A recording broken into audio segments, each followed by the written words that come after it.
Добро утро, машинки! Отново сме заедно. Може би за над 1000 път казвам добро утро, машинки, и не ми обръзнало, но ще продължавате да го чувате. Днес ще направим 4 упражнения по 10 повторения.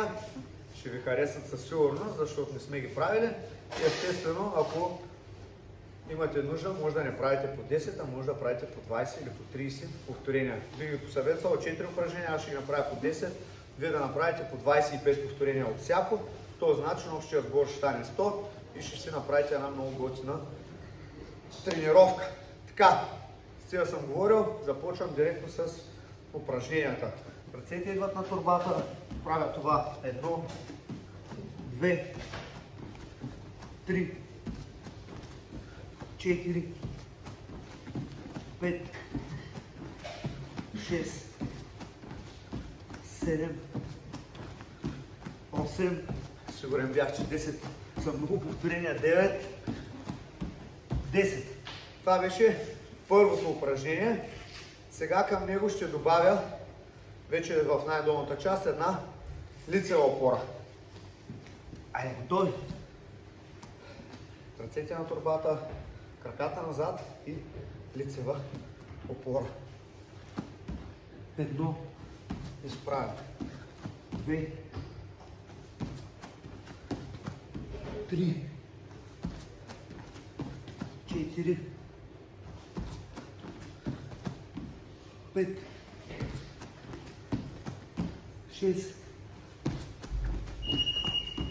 7, 8, 9 и 10. Другия път ще кажа 5 повторения. Господин оператор, явно ще две упражнения. Така, продължаваме напред. Отново слизам долу. Няма да правя лицева опора, но пък вече ще вдигам торбата нагоре. Няма въздух в тази зала. Не мога да дишам. Айде, готови? 1. Вдигам торбата. 2. Вдигам. 3. Вдигам. 4.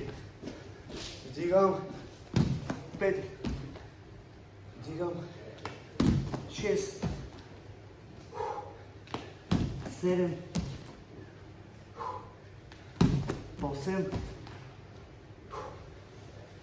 9 и край. 10. Сега, и това не е всичко. Последно упражнение, освен че ще вдигам торбата, ще правя и лицева опора. Много готино се получи. Айде, готови? Да не ви губя много времето, да го почваме, че да го свършваме. 3, 2, 1, започваме.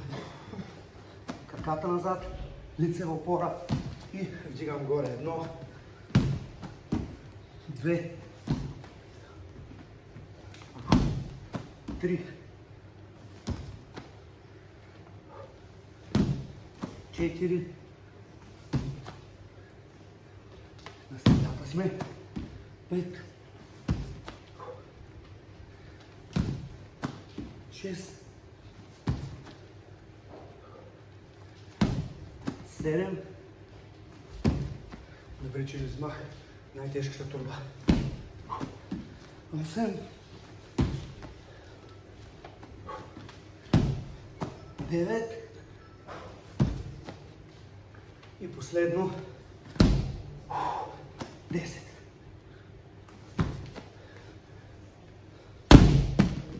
Ако можех, ще я хвърля някъде и да не я виждам повече.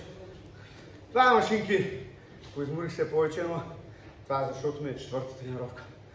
Утре ще е леко. Ай, чао!